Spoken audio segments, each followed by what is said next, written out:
은혜 받을 하나님의 말씀은 창세기 30장 14절에서 24절까지의 말씀입니다. 창세기 30장 14절에서 24절까지의 말씀. 찾으셨으면 교독합니다. 제가 먼저 있습니다. 맥추 때에 루벤이 나가서 들여서 합한채를 얻어 어미 레아에게 드렸더니 라헬이 레아에게 이르되 형이 아들이 합한채를 청구하노라. 레아가 그에게 내가 내 남편을 빼앗은 것이 작은 일이냐 그런데 내가 내 아들이 합한채도 빼앗고자 하느냐. 라헬이 가로되 그러면 형이 아들이 합한채 대신에 불가는 내 남편이니 형과 공평하리라 하느냐. 저물 때 야곱이 들여서 돌아오매 레아가 나와서 그를 영접하여 이르되 내게로 들어오라. 내가 내 아들이 합한채로 당신을 샀노라.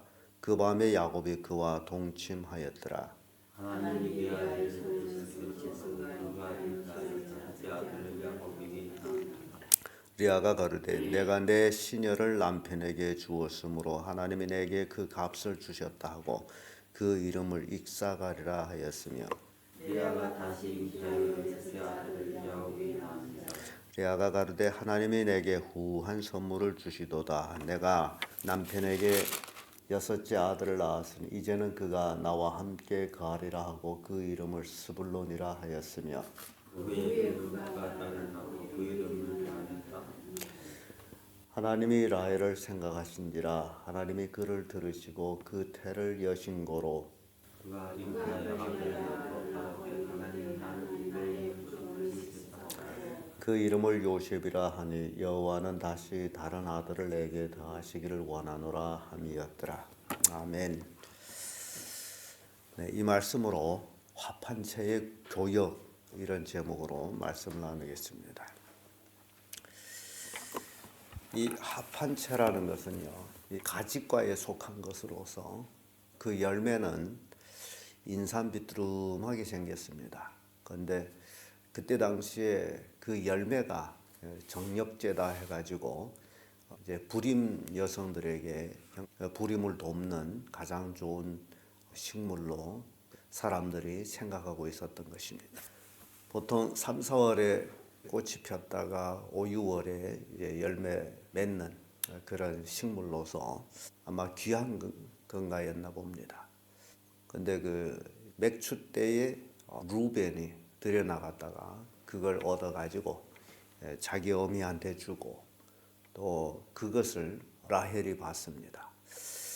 레아는 아이를 이미 이제 아들 넷이나 낳고 더 이상 뭐 해산을 안 해도 됩니다만 그러나 라헬에게 있어서는 그 합한채가 굉장히 그것이 나한테 임신할 수 있는 그런 계기가 되지 않겠나라는 생각을 하고 그 합한채하고 이제 교역이 일어납니다.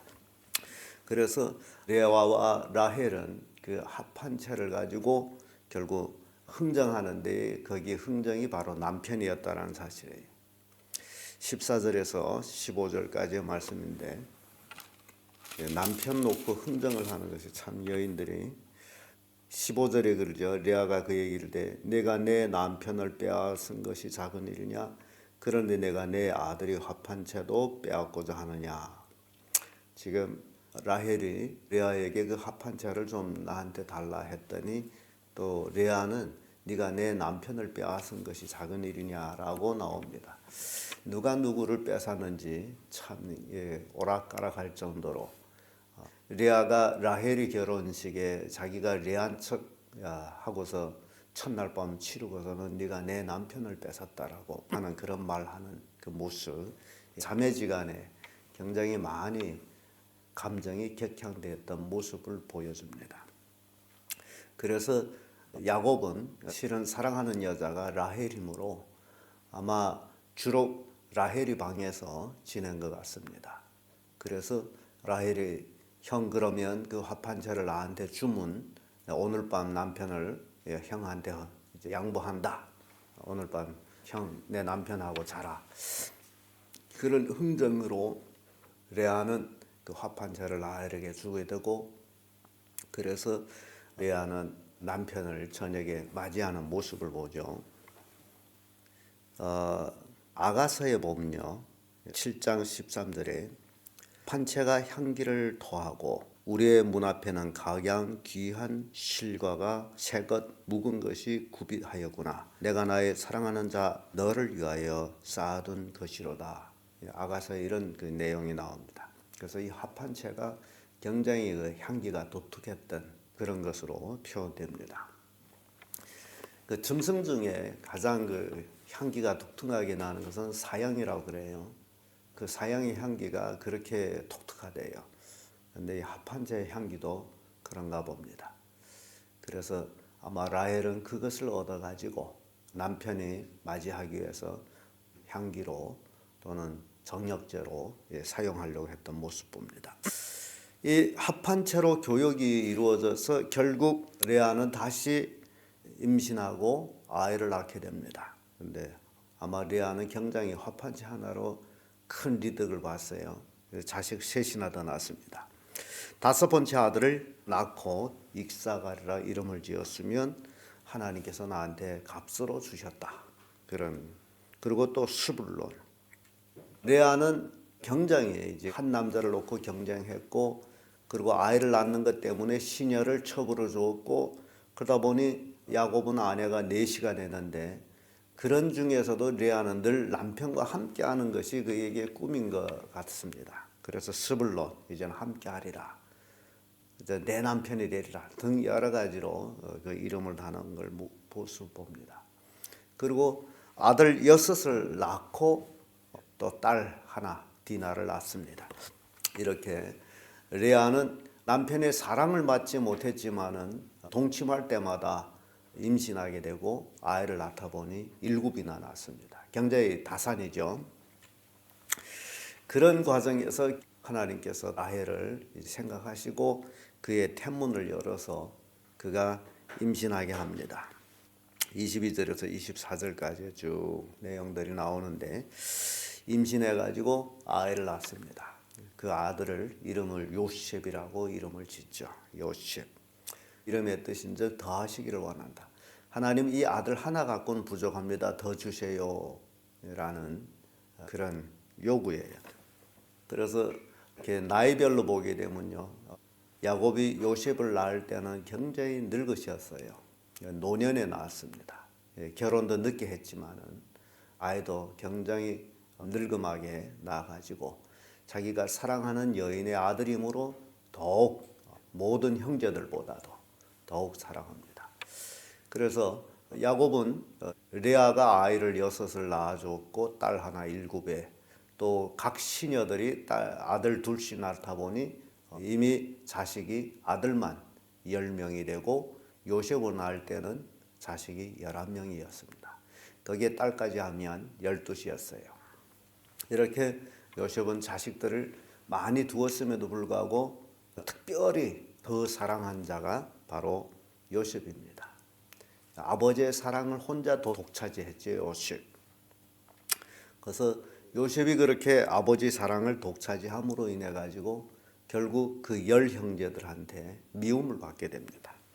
창세기 37장 3절 4절의 말씀 보면, 요셉은 노년에 얻은 아들이므로 이스라엘의 여러 아들보다 그를 깊이 사랑하여 위하여 채색 옷을 지었더니, 그 형들이 아버지가 형제들보다 그를 사랑함을 보고 그를 미워하여 그에게 언사가 불평하였더라.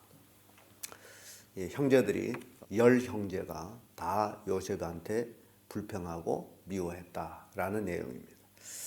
기가 막히죠.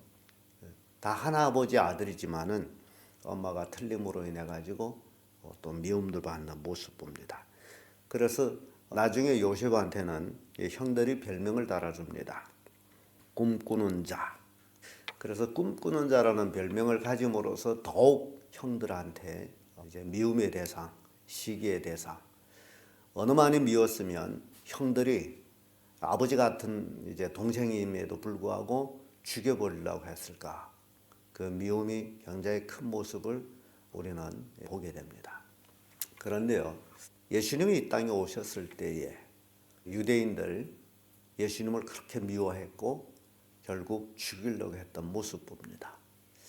이 모습들은 우리가 생각할 때에 하나님 아버지의 사랑을 받는 자는 이 세상에서 미움을 받는구나. 육신의 아버지의 사랑을 받아도 미움을 받았는데 하물며 하늘 아버지의 사랑을 받는 자가 이 땅에서도 미움을 받는구나. 그래서 성경 보게 되면 경건히 살고자 하는 자는 핍박을 받으리라고 말씀하고 있습니다. 우리 그리스도인들이 이 땅에 살아가는 동안에 여러 가지 환난과 핍박이 있는 것은 딱 한 가지입니다. 그것은 하나님의 사랑을 받는 자이기 때문에 이 세상에서 미움을 받고 핍박을 받는다. 이 세상이 자기 것을 사랑합니다. 마귀는 자기에게 속한 것을 사랑합니다. 유독 마귀에게 속하지 아니한 자들은 예수 그리스도를 믿고 구원받은 자들, 하나님 아버지의 사랑을 받는 자들, 이런 자들을 미워합니다. 그래서 이 요셉을 통해 가지고 그래서 우리가 이 땅에서 미움을 받는구나 라는 것을 우리에게 교훈을 주고 있습니다. 자, 오늘은 창세기 30장 14절에서 24절까지의 말씀으로 화판체의 교역을 통해 가지고 어떤 일들이 일어나는지를 우리가 살펴보았습니다. 기도하겠습니다.